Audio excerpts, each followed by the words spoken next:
and I am the co-founder of the Missouri State 4-H Clowning Workshop, and I am a club leader in Cole County for Clover Crusaders 4-H Club. And with me I have... Hi, my name is Eileen Schaefer, also known as Silly Sally in the clowning world. I'm a very active member in Cole County 4-H and also co-founder of the statewide 4-H Clowning Workshop. Oh, and I forgot to tell you, I'm a clown too. My clowning name is Freckles. Mm-hmm. We are here today to tell you a little bit about the clowning project that is available with 4-H and to bring to you a fun magic trick that you can do at home and how to make a paper napkin rose. So stick with us. First, we want to tell you that with clowning, you can learn about funny gags. Hang on. We just got started. Hello? Hey, yes. Hey, hey, can I call you back in the middle of a very important recording? Okay, thanks. You're welcome. Bye. Seriously? Yeah. Sorry, everybody. My iPhone was ringing.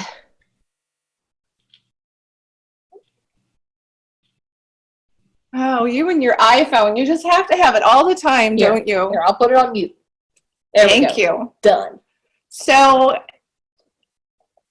little plug for our clowning workshop. We are going to be going virtual this year. We're going to do a statewide virtual clowning workshop, still in the beginnings. So hang on tight so you can get further information about it. But we make fun clown gags, things like iPhones, iPods, and all free kinds haircuts. and all kinds of funny things, and have all kinds of ideas for things like free haircuts. You want a free haircut? I need a haircut because I haven't been able to have a haircut in a long time. I'm sure a lot of other people need haircuts too. Oh, careful. Okay. All right. Oh, hang on. Missed one. Oh, one? Just one? Okay. There we go. All right. Free haircuts. That's better. People just love free haircuts, and we can help tell you where to find things like giant scissors when you come to our workshop, or even if you don't come to our workshop, if you sign up for clowning in 4-H, we'll get information to you because we are here to help everyone out. Mm-hmm. Let's see, what else can we do with clowning? We like to teach people how to juggle. There's serious juggling, and then there's fake fun juggling. And there's juggling balls, there's spinning plates, all kinds of things that we can help you learn how to do even when you're at home. Oop, missed. There we go. A fun and popular part with clowning, but certainly not the only thing, is balloon twisting. Oh yeah, it's popular, all right. It's popular, especially when those balloons pop. Yeah. No, you know what I've noticed? What have you noticed? A lot of balloon twisters really like pop music. Pop music? Ever noticed that? Yeah, I think I have. So this is a special balloon called a 260. It inflates to about 2 inches wide, and it's supposed to go up to 60 inches long, but I don't think we need it quite that long. So Eileen, are you gonna, I thought you were gonna twist a balloon. Right. Behind your back? Yeah. Oh, we can help teach you how to twist balloons, but we certainly don't expect anyone to do them behind their back. Boy, that's amazing.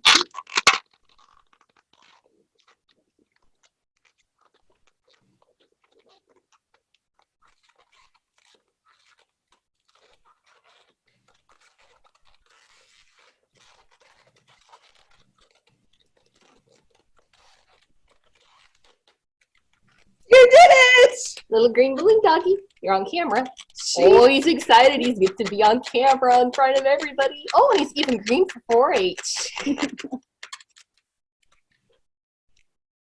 Balloon twisting is a lot of fun, and we can help you find the materials that you need and to help you learn how to twist balloons, but we certainly don't expect you to do it behind your back.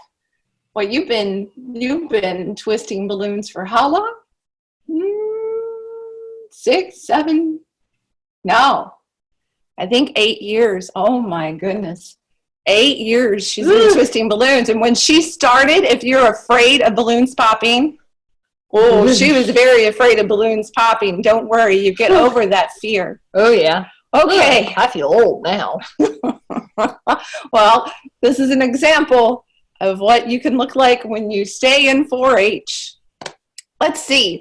We also like to learn and teach magic tricks with clowning. There's so many other exciting things that you can do with clowning. We don't have enough time to tell you about all of it, but we thought it would be fun to show you a magic trick that can be done at home, right? Mm-hmm. That anybody can make at home and anybody can do this trick. So it is ultra easy, but it still is a lot of fun. It's not going to be something with a major wow factor from a big magician, but you're still going to wow your mom and dad or friends that are at home.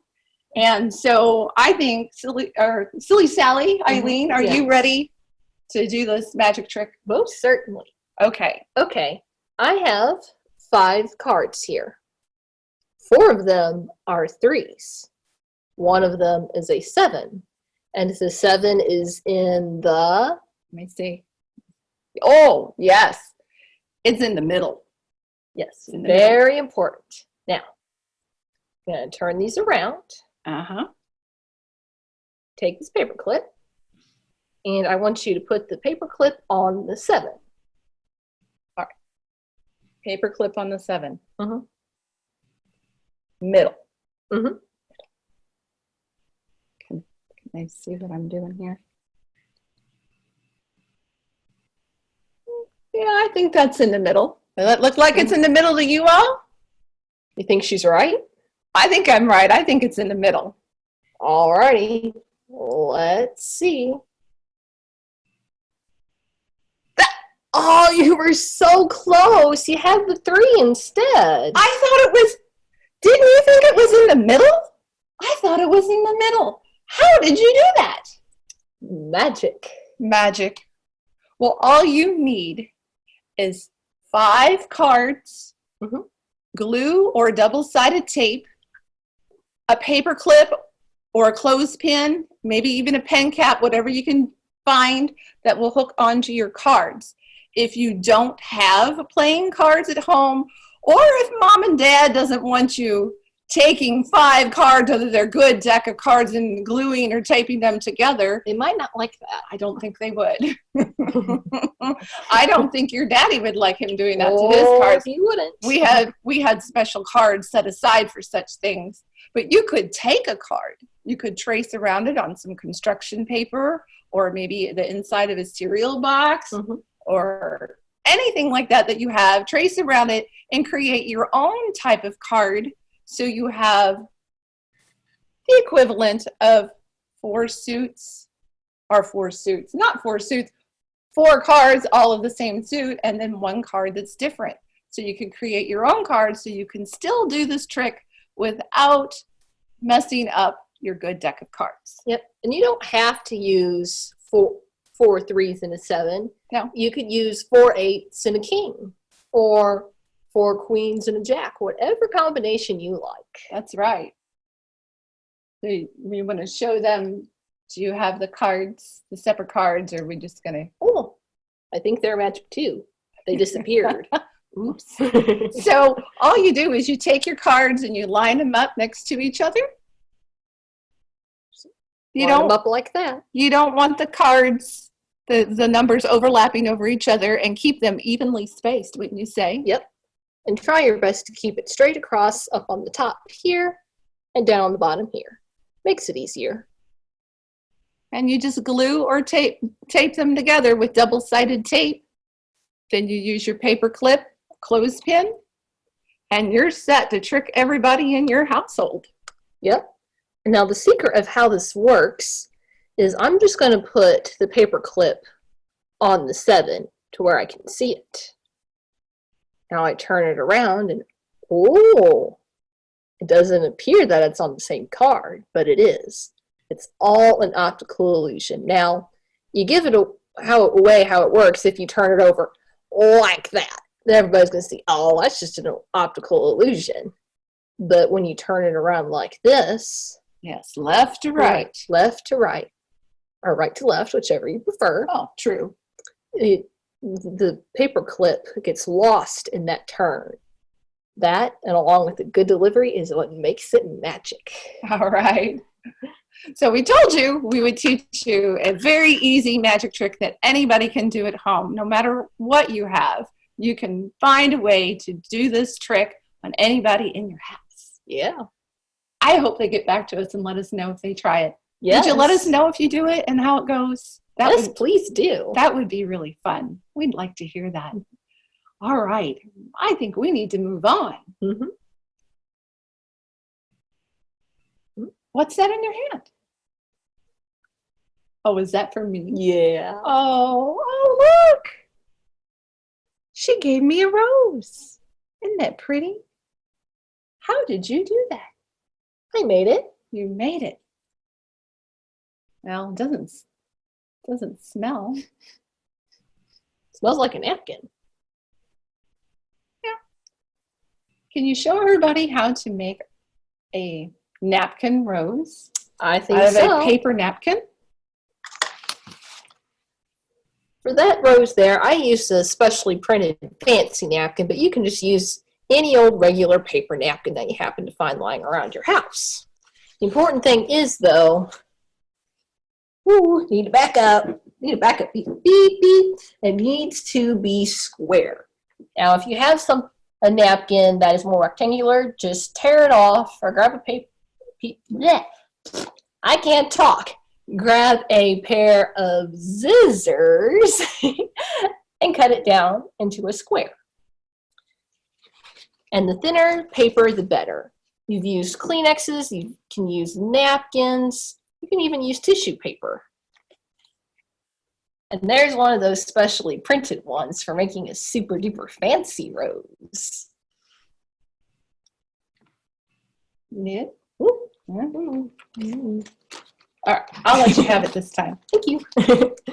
Now for like these here, when you buy them, they come in 2-ply. And if you're using a regular napkin that's a 2-ply also, you'll want to go to the corner and get a hold of those 2 little separate plies and try and peel them apart. There we go. Just like that.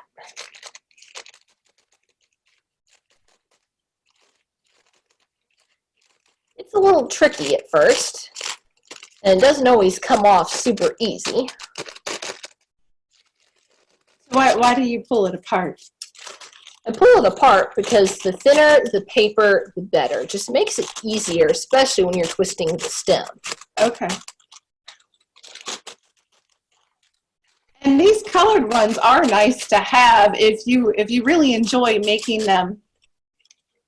They're not as cheap as a regular napkin that you can buy at the grocery store, but they do make it extra special to have it come in different colors. So this one's going to be a yellow rose.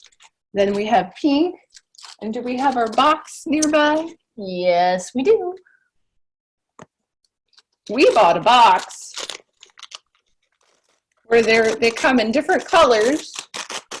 Oh, there's red, there's yellow, there's pink, there's white and purple. And these can be bought at napkinrose.com.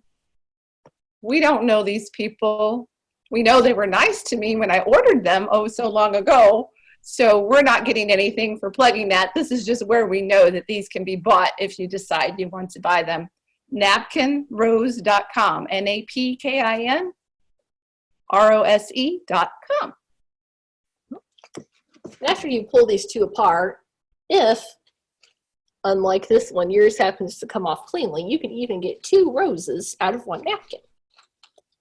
And since I'm using the fancy here, the first thing I'm going to do is take it and turn around here and fold the pretty petal side down about halfway, just so we got a nice clean fold there.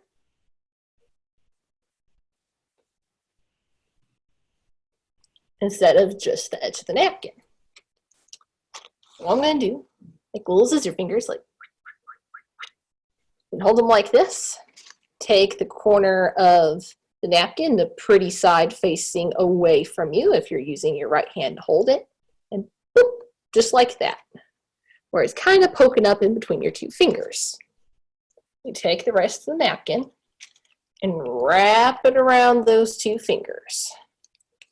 This takes some practice, and if you're using a large napkin, it can be a little tricky sometimes.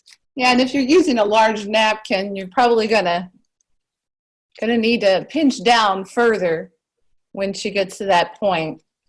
You might even stick your fingers down in a little bit further than what she is now to make the next step a little easier.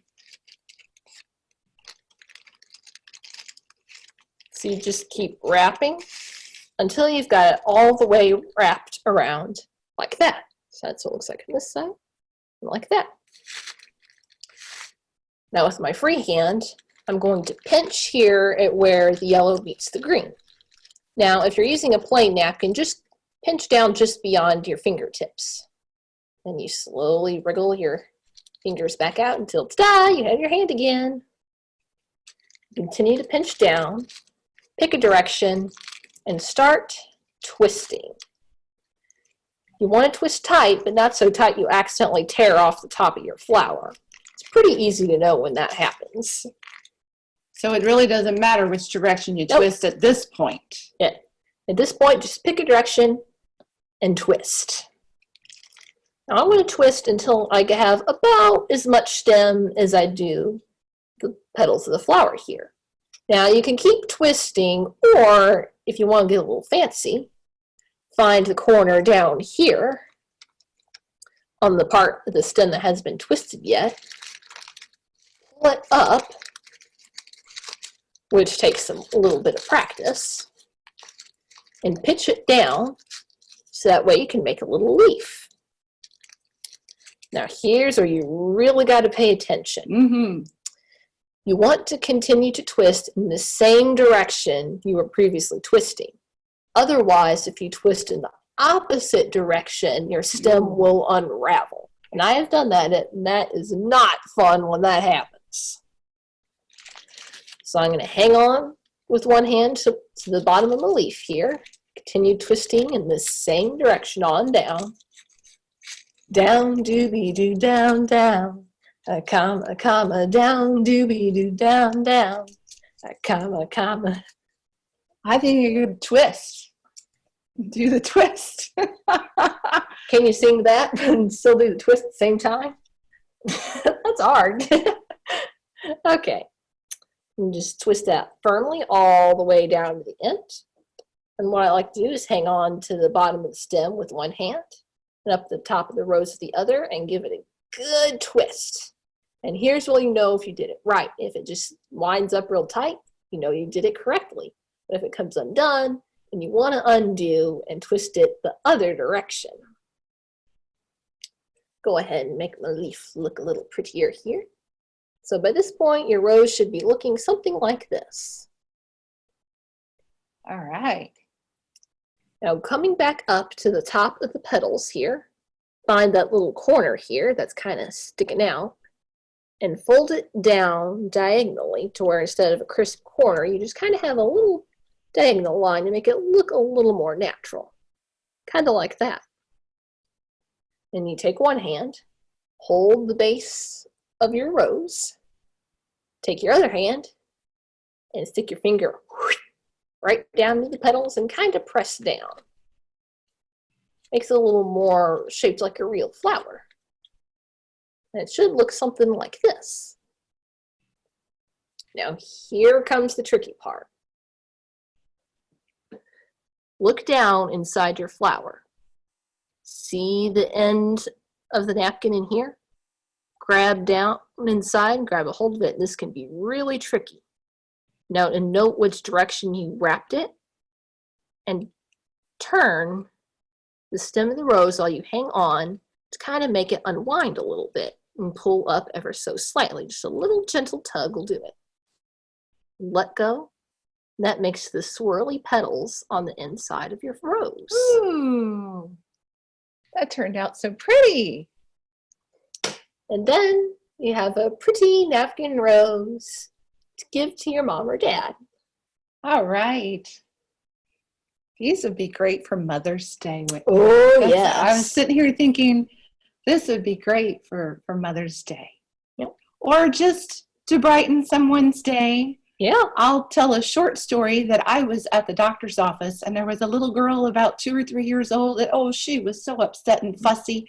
And the mother was really upset because she was embarrassed that her daughter was so upset and fussy.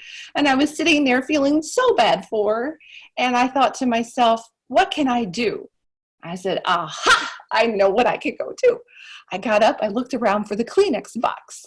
I found the Kleenex box up by the registration desk, tore off the edge of the Kleenex so I could get it into a square. And I went over and asked the mom if I could show them something. And I let them see how I twisted the rose, and it got the little girl's attention off of being upset for whatever she was upset about, got her quiet and happy, and then she had a paper rose that she could play with. But of course, the key was that I asked if that was okay, and then I asked if it was okay that I give it to her. And the parents, of course, said it was okay, but you need to ask before you just start handing things to kids. Yes. But these can come in handy all kinds of places. Oh, yeah. Where else? You've made people smile with roses out in public before. Yep. I've made paper napkin roses at restaurants for the waitress, and here's what one looks like. Made out of a regular napkin, slightly larger napkin, so it's a little bit bigger. Yeah. You can make these for the checker at the grocery store, especially if it's a long line and they look tired.